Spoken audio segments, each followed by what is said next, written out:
we are doing a road trip, and we are going to San Marcos, and we are gonna do a little shopping. We already prayed. We said, Lord Jesus, guide us and give us the sales because we ain't trying to spend a lot. And today I wanted to vlog, but I actually spoke to Cookie before we left, and I was like, God's putting it in my heart to have a story time, you know, to tell you guys a little bit more as to why God is calling us. And so again, I'm here to help you guys see God in everything you do. So I wanted to kind of, like I said, have a little quick story time. So this is about a dream actually that I had. Oh, Riley's back there too, y'all, by the way. She's enjoying her new DVD player that we won't show because I had to do some crazy traction. But anyways, this is like a dream that I had, I don't know, like 3 months ago.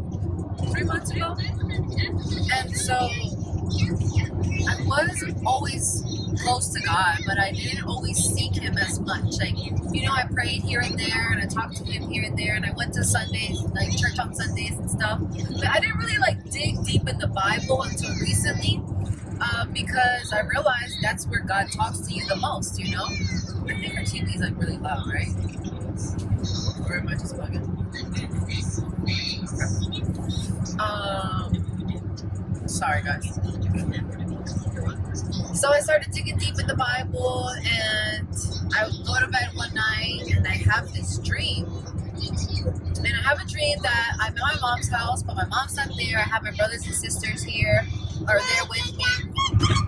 Riley wasn't there, but I don't know where she was. I was just there, and I hear someone telling us to get out and run for cover, just get out of the place that we were at. So I tell my brothers and sisters, so let's go.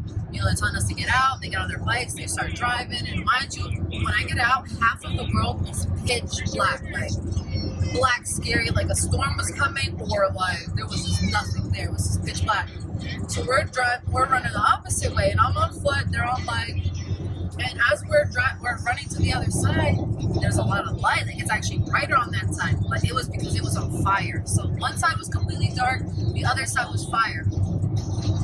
And so I look back, and my brothers and sisters are gone. Like, they vanished. Even their bikes, like, everything is gone. I'm like, what the heck? Where'd they go, you know? And so I'm scared at this point. I'm really, really scared. Like, what the freak? I think the world is ending right now, and I'm not ready for this. You know, I wasn't ready to go to die. I was scared. I didn't know if I was going to go to heaven. Like, is this real? Is this really happening? And when I look, I see these two warriors that were dressed in like those kimonos, but without the Japanese symbols. And so they look at me, I look at them, they do something, and I wake up. And as soon as I wake up, I kid you not, y'all. Disclosure. I don't want you guys to think I'm nasty or anything like that. I clean my house twice a day, but there was the biggest cockroach I've ever seen in my life just appear out of nowhere.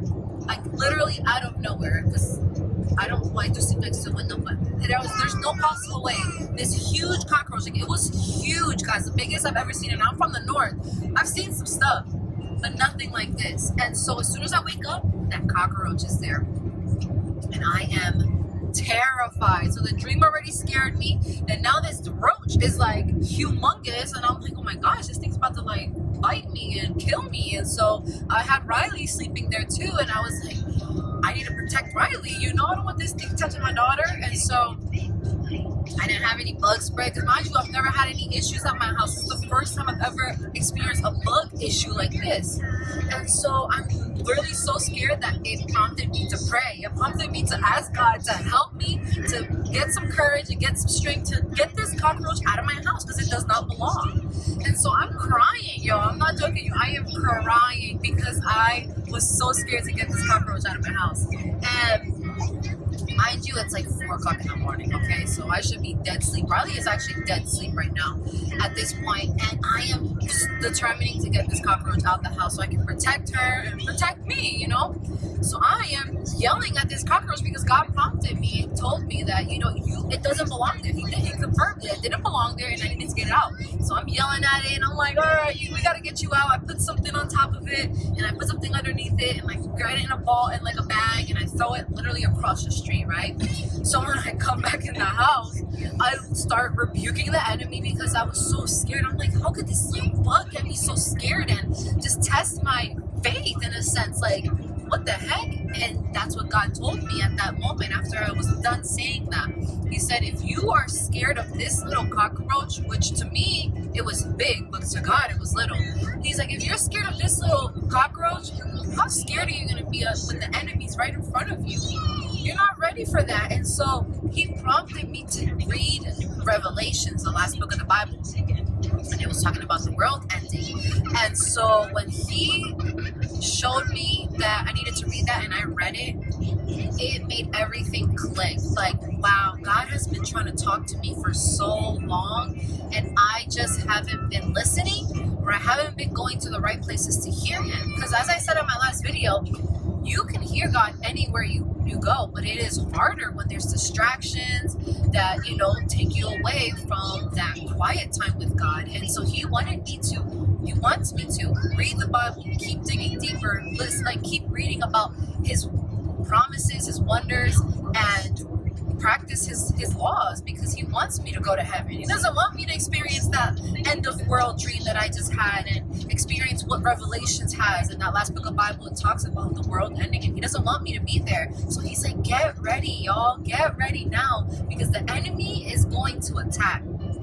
If he's not already attacking you now, he will attack y'all. And he wants you guys to be ready. He wants you guys to be alert, and he wants you guys to know that if you said yes in your last video, if you're saying yes right now, you are on the winning side.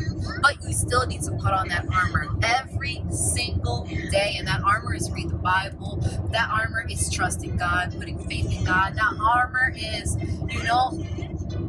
knowledge, having knowledge of what God said, and the knowledge of knowing right from wrong, knowing when the enemy is disguising himself, and knowing when it is really God, So I kind of just wanted to share that story time that I know it looked like a Jesus freak, but it's just getting started, y'all, okay? This Jesus freak is gonna just take over, and I'm excited, because it makes me feel good. I was just talking to Cookie, sorry, y'all. I don't know why I keep rambling off. Oh, this car up in here. That's just God telling me to slow down. I'm going to slow down. Because basically all I really just want to say is that doing right doesn't feel right at the moment, okay?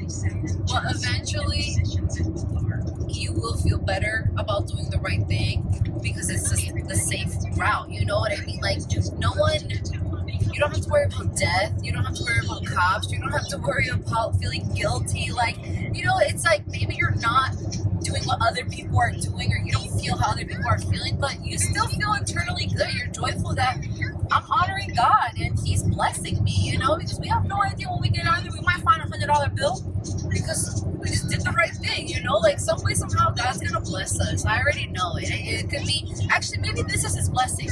We were driving down here and there's no traffic. Zero traffic, y'all. We had a little bit like a slowdown, right, in Austin, because it's just like a tight squeeze in there. But we have no traffic, and usually Austin is always backed up. So thank you, God. We have no traffic. Maybe that's our blessing, because we're doing things, the right way. So he's making it smooth for us. It's not easier. Well, it is easier, but it's not like completely easy. He just wants to help y'all. So I just wanted to have that story time. I wanted to just get on here and say a couple things. We're almost there. I may get back on here later after our shopping to let you know if God blessed us or not, which he already did. But I'm saying if he blessed us more. So I'll see y'all soon.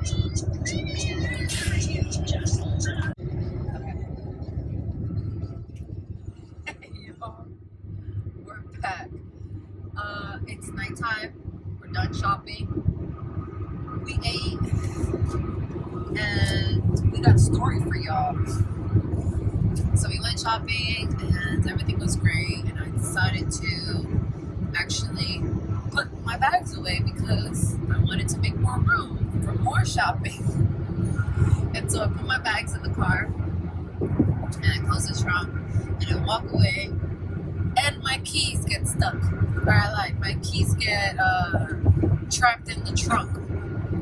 So what do? Obviously I freaked out for a second because I'm like, whoa, we're actually like almost 3 hours. Oh, so we're like 3 hours away. So it's like I don't even have a spare key. My mom's not even in town to give me a spare key. Thank God I have insurance. Thank you, God. And I have never really used my insurance. So when I call them, they're like, yeah, it's covered. You know, it's just going to be a little bit of a wait till we get somebody out there. And thank God we're in a mall. So I can just walk around, you know, and just, I guess, spend more money, which I did. But I just wanted to share that because the enemy always tries to stump you. And he always tries to get you upset, get you down, you know, and he is only successful if you allow him. We were talking about that on the way down. You know, people will only do what you allow them to do. The enemy will only do what you allow him to do. So if you allow him to get you upset over some keys that are going to be given back to you, then that's on you, you know. But I saw it as, well, you know what? I don't need to leave right now. God is preventing us from leaving for some reason. And look at this. We're driving home yet again. No traffic. We are smooth sailing. You know, like God is good. We just have to see the good thing. We have to see the good in everything. And so I just wanted to share that with you guys. But thanks for watching today's vlog. I know it's been like day and night, but I mean, that's what happens when you have a kid and you get your keys stuck in the car. And so we had to wait. But I love y'all. Like, comment, subscribe as always. And see you next time on The Real.